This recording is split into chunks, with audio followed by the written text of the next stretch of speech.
જમણો હાથ આગળ કરીને ભારત વિકાસ પરિષદના સભ્ય તરીકે આપણે શપથ લેવાની છે અને ખાલી લેવા ખાતાના શપથ લેવાની નથી. આવતા વર્ષે પણ આ પ્રમાણે આપણે આનું વર્તન થાય એનો પણ આગ્રહ રાખીશું. હું શપથ લેવડાવું છું, પાછા તમારે દોહરાવવાનું છે. હું ભારત વિકાસ પરિષદના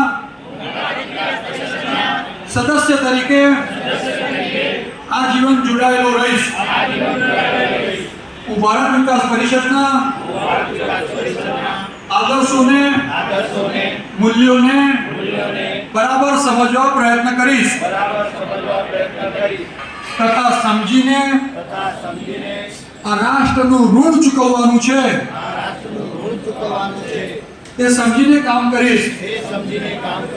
હું મારી વાણી, વર્તન અને વ્યવહારમાં આ આદર્શોને પૂર્ણપણે ઉતારવા પ્રયત્ન કરીશ. સંપર્ક હેતુથી વર્ષ દરમિયાન ઓછામાં ઓછા નવા 10 વ્યક્તિઓને ભારત વિકાસ પરિષદના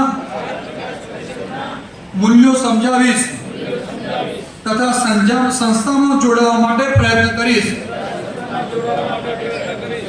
આખરે આ બધું હું મારા પોતાના આંતરિક વિકાસ માટે કરું છું તેવું સમજીને આ સત્ કાર્ય કરીશ. ભારત માતા કી જય. નવી ટીમ પોતાનું સ્થાન લેશે.